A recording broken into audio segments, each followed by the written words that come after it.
Good afternoon, everyone watching us on WHO Twitter account, dialing in by phone and watching us online for a regular press conference regarding coronavirus disease, COVID-19. With us, we have Dr. Tedros, WHO Director General. We have today Dr. Janet Diaz, who is the Head of Clinical Care within WHO Emergency Program. We have also Dr. Jaouad Mahjour, who is Assistant Director General for Emergency Preparedness, and Dr. Oliver Morgan, that you had opportunity to speak with, who is Director of Health Emergency Information and Risk Assessment. Journalists online, those who are dialing in, as most of previous days, it's *9, and you will be put in line for questions. Those watching online through Zoom, you click raise hand on the right-hand side of your screen, and you will be able to ask questions. We will have an audio file and transcript as always. I hope by now you know where to find those transcripts and audio files for your reference. I'll give the floor to Dr. Tedros. Thank you, Tariq. And good afternoon, everyone. And let me begin, as always, with the latest numbers. As of 6 a.m. Geneva time this morning, China has reported 74,675 cases of COVID-19 to WHO, including 2,121 deaths. The data from China continue to show a decline in new confirmed cases. Once again, we are encouraged by this trend, but this is no time for complacency. Outside China, there are now 1,076 cases in 26 countries, with a total of 7 deaths. In the past 24 hours, the Islamic Republic of Iran has reported 5 cases, 2 of which have died. This is the first report from Iran. Of all cases outside China, more than half are among passengers on the Diamond Princess cruise ship. The first passengers have now disembarked, providing they have a negative test, no symptoms, and no contact with a confirmed case in the past 14 days. Japan has also advised passengers to stay at home for a further 14 days and monitor their temperature.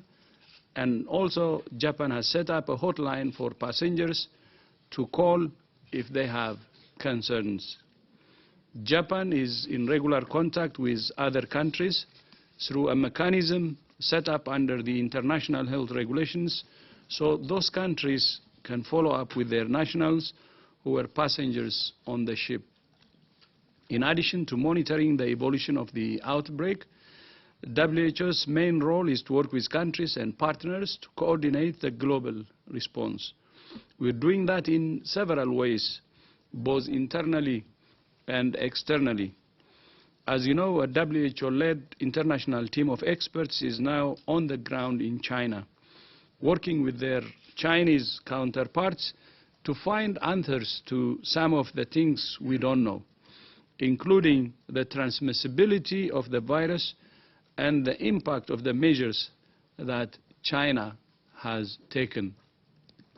The team has been brought together through the Global Outbreak Alert and Response Network and includes experts in epidemiology, virology, clinical management, outbreak control, and public health from the following institutions: the National University of Singapore, the St. Petersburg Pasteur Institute, the National Institute of Infectious Diseases, Japan, the Seoul National University College of Medicine, Korea, the Nigeria Center for Disease Control, the U.S. Center for Disease Prevention and Control, the U.S. National Institute of Health, the Russian National Medical Research Center of Pulmonology and Infectious Diseases, and the Robert Koch Institute of Germany.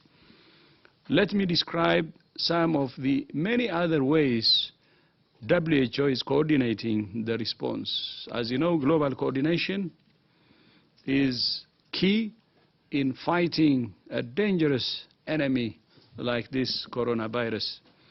We have convened the WHO Health Security Council, a daily meeting of myself, our Chief Emergency, Dr. Mike Ryan, the regional directors, and other senior staff to review the evolution of the outbreak and coordinate the response. Yesterday, we held the first of what will be weekly briefings with diplomatic missions here in Geneva to keep our member states informed, and we're holding these daily news briefings to keep the media informed. Yesterday, we couldn't have the press conference because we had dedicated it to a briefing to the member states. I also hold a weekly call with a range of independent experts from around the world, representing all regions, very senior experts, as a complement to the advice provided by the emergency committee. And 2 weeks ago, I briefed the UN Secretary General, Antonio Guterres, and we agreed to activate the United Nations Crisis Management Team, led by Dr. Mike Ryan. Today, we're holding a second call with UN country representatives to brief them on the measures they can take at country level to coordinate the UN response. Because what matters is the intervention or the actions we take at the country level. And that's why we involve all UN resident coordinators and WHO representatives at country level. Twice a week we have a call with clinical experts who are treating patients with COVID-19, including frontline workers in China, to share information about the progression of disease and what works and what doesn't in treatment. We have also set up an online platform where clinicians can share anonymized patient data so we can build a clearer picture of the disease. What we're seeing is that the earlier patients are tested and treated, the better they do. We're also looking forward to results from 2 clinical trials of therapeutics prioritized by the WHO R&D, the Research and Development Blueprint. Our one combines 2 drugs for HIV, lopinavir and ritonavir, and the other is testing antiviral called remdesivir. We expect preliminary results in 3 weeks on these therapeutics drugs. My colleague Janet Diaz is here to answer questions about the clinical management of patients, because even if people are infected, having a better outcome, saving their lives is really key, and that's what we're also investing on the therapeutics and patient management. And I have written to 12 chief executive of manufacturers of personal protective equipment to seek their cooperation to ensure supply to protect health workers. And there is a good signal, positive signal from the manufacturers. This is, as I always say, a time for solidarity. Governments, private sector, civil society, and the whole world should stand in unison. Today, we had a call with faith-based organizations as another way of reaching communities with messages to prevent infection. We're partnering with Africa CDC to coordinate our efforts to prepare African countries for the potential arrival of the virus. That's where we believe in Africa and other continents where we have weaker health systems, the virus could be a serious danger, and that's why we're focusing continents and countries where the health system is weaker. You will get sick of me saying that the window of opportunity remains open for us to contain this outbreak. WHO is doing everything we can to seize that the window of opportunity, and we urge the international community to do the same. And as I said before, let's not squander the window of opportunity we have. The number of cases in the rest of the world is very small compared to what we have in China. But that may not stay the same for long. The window of opportunity we have now may close. So we need to use the window of opportunity we have now by hammering the outbreak in any country. Thank you so much. Thank you so much, Dr. Tedros. Before we start taking questions, to remind those dialing in to press *9 to ask a question.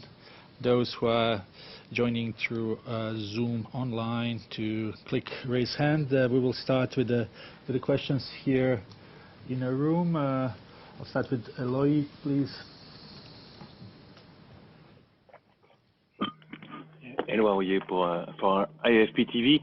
Could you say a word about the decision of the Russian authorities to stop the entries of Chinese citizens, and maybe a word also on the cured people?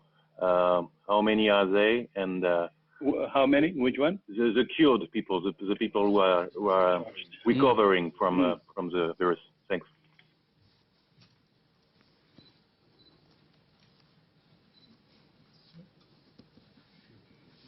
Okay. Would you like to say? Okay. No, about the travel restriction. As you know, we are monitoring the travel restriction through several channels. The first one is what is reported in the media, and we verify it with the member states.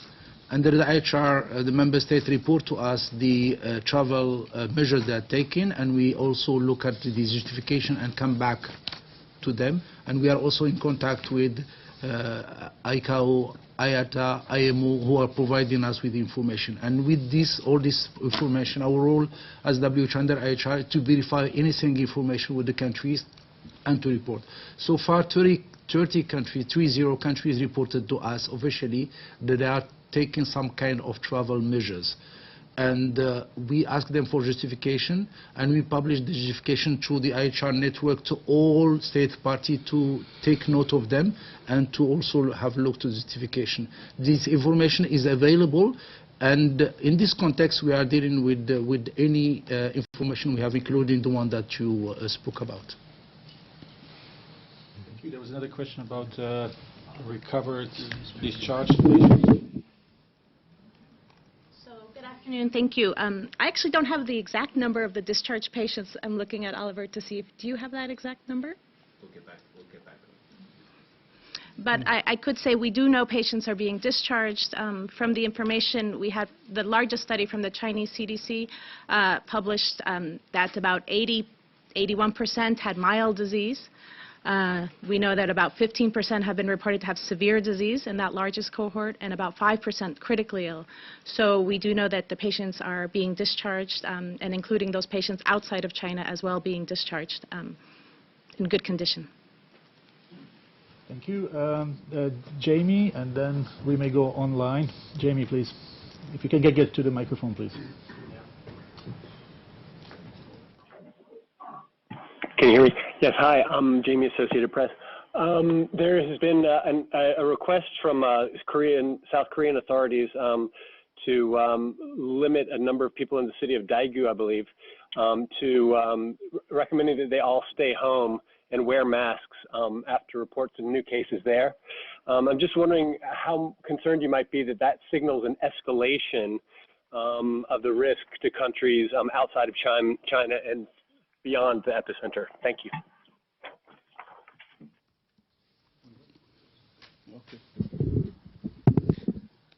Yes, thank you very much for the question. The number of cases in South Korea reported today are actually from several distinct clusters, which the Korean authorities are following very closely. So although the number seems quite high, they are mostly linked to known existing outbreaks. So that hasn't changed, and it doesn't signal a particular change in the global epidemiology, but it does signal that the Korean authorities are following up very closely, very vigorously on all the new cases and those outbreaks that they've identified. And maybe adding to that, I mean, the total number of cases Korea has so far reported is 104. And Korea reported 22 cases today. And with measures they can take, which is proportional to the public health risk they have, I think the number of cases are really manageable. And I hope South Korea will do everything to contain this outbreak at this early stage. Thank you. Thank you very much. Let's go a little bit online for those who are following us either through phone or watching us. Do we have someone from Africa Czech? Can you please introduce yourself? Yes, I do.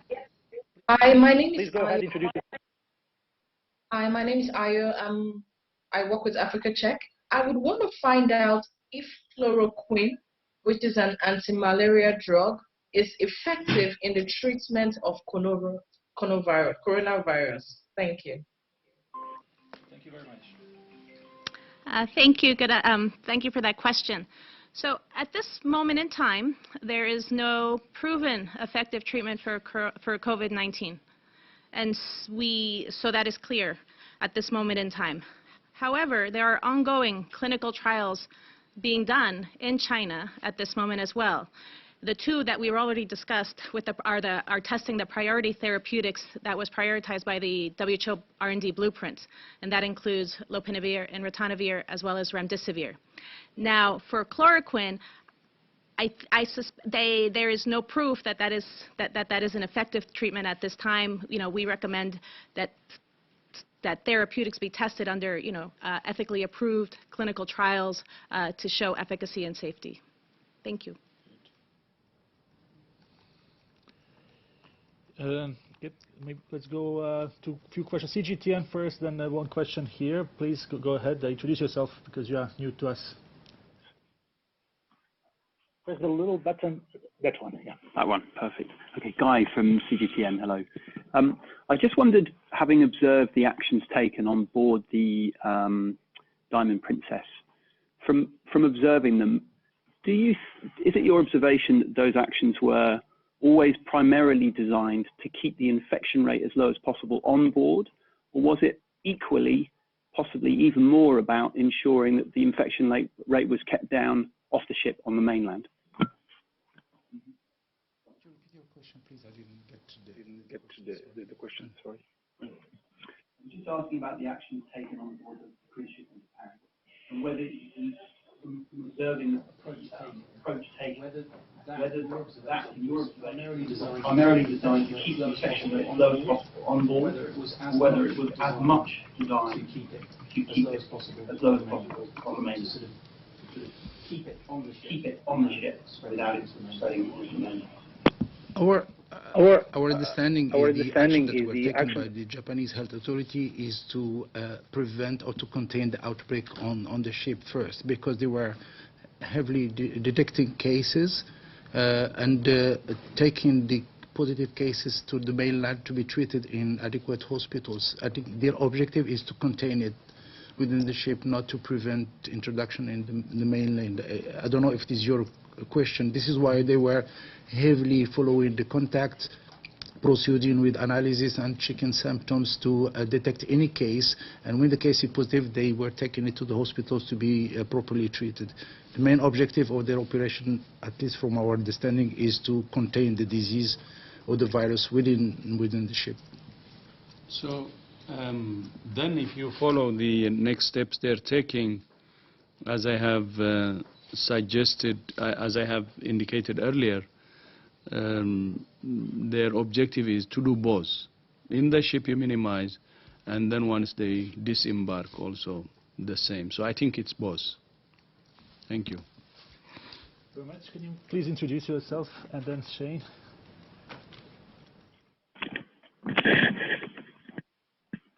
Thank you. My name is Kayoko Geiji from Asahi Shimbun, Japanese daily newspaper. My question is related to previous question. So two passengers of Diamond Princess have died, and several experts have questioned the effectiveness of the quarantine measures on the cruise ship. So last time, Dr. Ryan pointed out, it will be very important to study to see what led the transmission on the ship. But what do we know so far in terms of Can you speak louder? So what do we know so far in terms of the infection control? Sorry? So far, like what do we know about infection in terms of infection control? Mm-hmm. Some experts pointed out it's not taken appropriately. So, which is. You want to speak about the debt? No, anyway, I think, as I said, the main objective was to contain the disease, and they were practicing drastic measures of infection prevention and control, and also isolation of the cases to avoid close contact and to avoid opportunity of the transmission. And now they went to the second phase, where they are now allowing people who were respond to 3 criteria. The first one is having no symptoms. The second one is having a PCR or laboratory test negative. And third, that this person was not in contact with the positive cases for the last 14 days. They will allow him to go and to be self-isolated at home and to continue follow-up in the interpretive. This is what they are doing now. Yeah. And on the people who have died, we have the report that they're 2 and more than 80 years old, and with some underlying disease conditions. And considering the number of cases, which is more than 600, and elsewhere, so far the observation is there is a fatality of 2%. And this is what we would really expect, which is very unfortunate, though. Having deaths from the number of people who have been in the ship, considering the fatality rate, I think has to be understood that way, and the underlying conditions of the people who were positive too. Thank you. Shane, did you have a question? Yeah. Okay. So it's Mahjour? Yes, please, and then John. Shane from China Central Television CCTV. Question for Dr. Tedros. So, you already released the background of the experts for the international expert team to China, and have they communicated with you on what they have found, especially the origin of the virus and something like that? Can you share more information? And there have been some rumors saying the origin of the virus from animal or from man-made something. Can you do some clarification on the misinformation here around the world and in China? Yeah, thank you. And also, many workers are going back to the work right now in China. So can you also give some comment on that measure and what people should be taken care of, and what is a good side of that going back to work? Thank you. Anyone would like to take? On the, maybe I will start for the first one, and I will give the, on the experts we have on the ground, what we expect is to have a set of recommendations based on the issues they covered there as soon as they have finished their field work. So they're working day and night, and as soon as they have assessed the situation and as soon as they put together their recommendations, we will expect to have them. And on the source of the virus, there are many speculations, but WHO really avoids that, and we believe to stick to science and evidence. And if there is anything we need to know, since we're involving many scientists from the world, throughout the world, senior experts, we will know the truth. But I think one thing I would like to say, which I have said before, is there is a lot of misinformation and conspiracy theory, and we have to be very, very careful. And we shouldn't trust anything until it's proven with science and evidence, and until we get it from the right experts. Thank you, John. I'm really sorry. Before I give you the floor, I would really like to take the question from Catherine from Swiss National Radio, and who was trying to send me a message because she can't get online and click raise hand. And question is like about funding. Does WHO get enough funds at the moment for this emergency? And that's Catherine Zoffel from Swiss National Radio. Yeah, as you know, we have put together a response plan and announced the need for financing the amount of $675 million.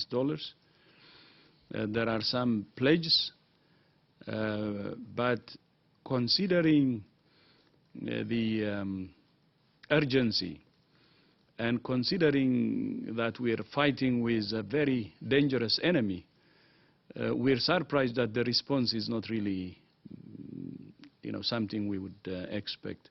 So I would actually like to use this opportunity to call upon the international community to take this call very, very seriously.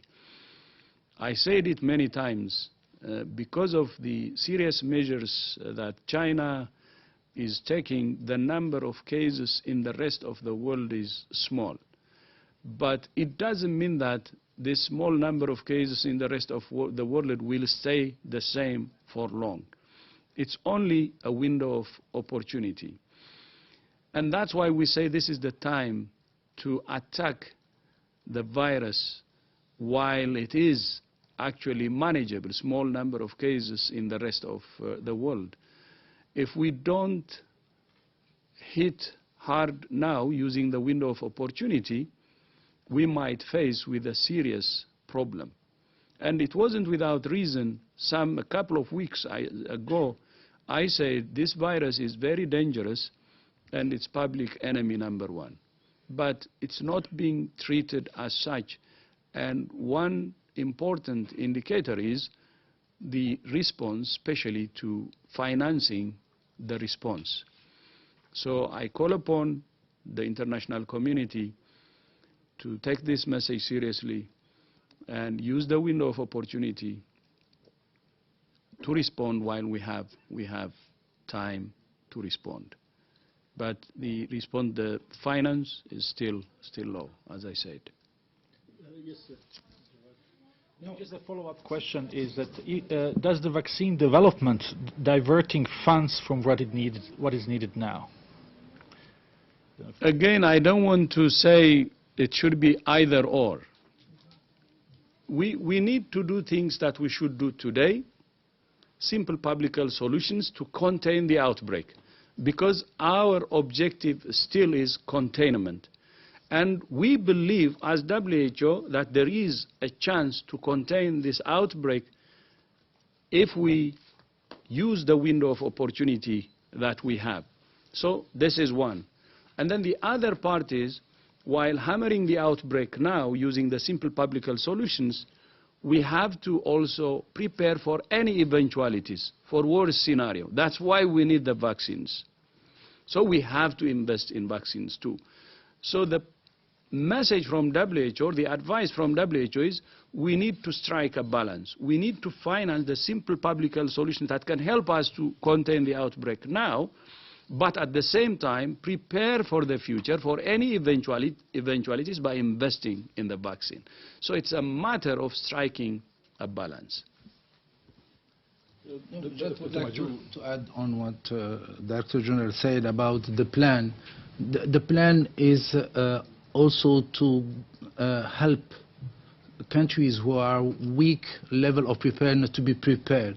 And this is the most important part of the plan, is to get the countries who are not already prepared to detect and contain this kind of virus to be prepared. And this is part of a whole preparedness plan that this country they have, and the assessment was done, the prioritization was done, and then the only part is needed is the resources to implement the part of the plan that can help this country to detect and contain any importation of COVID-19. Thank you very much. John? Yes, good afternoon. John Zaracostas for The Lancet and France 24.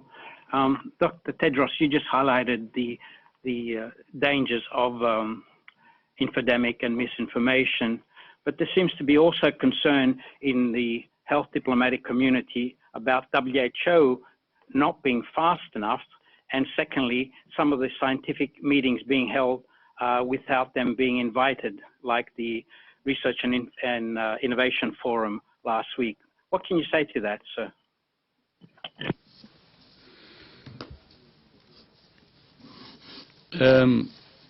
I think on misinformation, I mean, I will leave it up to you, the level of misinformation there is. And what I would ask is, we have to take it seriously and do something. In our engagement and discussions with the major social media like Google, Facebook, Tencent, and so on, they have admitted the problem and they have signed to help us. Then on WHO's involvement of some scientists, it was an open call, and we have accepted, we invited, it was an open invitation, and we have accepted anyone who would like to really sign in. If there are some interested people who would like to be involved, still they're welcome, because the engagement of scientists and experts, it was not like a one-time meeting last week. It's actually a platform that we would like to continue. So if there are people you know, please encourage them to contact us, and we would be happy to have them. And we will continue to repeat the call, by the way, to have people, join us. So it's open. They shouldn't think like they have missed anything. Maybe they missed the first meeting, but this virus will be around for some time, so they can join in any time. So please inform them. Thank you. Thank you very much. We have a time for maybe one more question. Chris, if we can get Devex online, Sarah Jerving. Thank you so much. Can you talk about which countries in South and Southeast Asia are at highest risk of kind of a widespread outbreak of COVID-19, and which countries in the region have the weakest health systems, which would cause the most concern in that region if there were a widespread outbreak?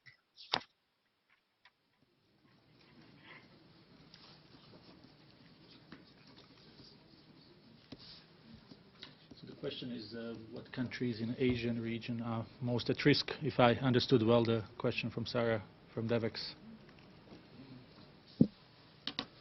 Okay. I think, without mentioning names, all the countries who are not, don't have a system or implemented the capacity and the HR properly to get the capacity to detect any kind of virus and respond at risk now, because with the airline traffic, viruses can travel very easily. And this is again why this plan is important, to bring to this country the technical expertise and the required funding to build the capacity. I think this is the most important. These countries are known, and we are working with regional offices and country offices to support these countries, but still more support is needed in this area. Thank you very much. We will conclude with this.